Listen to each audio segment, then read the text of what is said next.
Andor is not just another sci-fi action show, it is one of the most ambitious storytelling efforts in the entire Star Wars universe. While previous Star Wars dramas focused more on lore and force-based storytelling, Andor takes a different approach. It tells a grounded, character-driven story about rebellion, resistance, and sacrifice long before the events of Rogue One. The result is a deeper, more reflective, and surprisingly mature take on the galaxy far, far away. The story centers on Cassian's survival to purpose forms the emotional core of the series.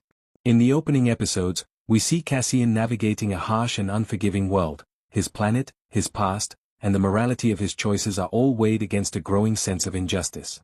His development is one of the strongest elements of the show. Unlike many leads in blockbuster sci-fi, Cassian is flawed, unsure, haunted by trauma, and constantly evolving. And it makes every decision he makes feel meaningful. One of the biggest strengths of Andor is its world building.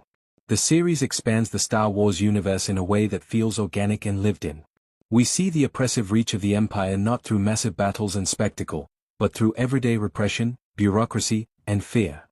The creators have built a universe where every world has rules, people have real struggles, and the stakes feel genuinely heavy.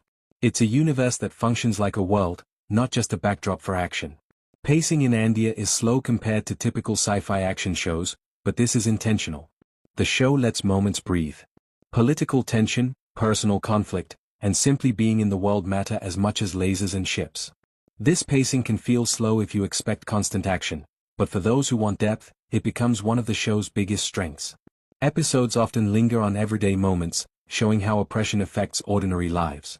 These quieter scenes build emotional gravity that makes the more intense moments hit harder. Performance is another major highlight. The lead delivers a powerful and nuanced portrayal of Cassian. His anger, hope, confusion, and growth are all crystal clear. Supporting characters, whether rebels, Imperial officers, or civilians caught in the crossfire, are complex and fully realized. No one feels like a stereotype, which is rare in franchise entertainment. Every performance contributes to the emotional grounding of the story, and often serious. Humor exists, but it's subtle and character-based rather than broad. The world in Andor feels unpredictable. There are moments of triumph, heartbreak, betrayal, and moral ambiguity. This tone sets it apart from many traditional Star Wars stories that tend toward heroic escapism. Andor feels like a world where hope is fragile, and every victory comes with a cost. Another thing that stands out is the political intensity. The show doesn't shy away from slow-burn bureaucracy, imperial propaganda, or the way systems crush dissent. This focus elevates the series beyond simple space conflict into something that feels relevant to real struggles. Characters must navigate not only enemies but entire institutions designed to suppress freedom.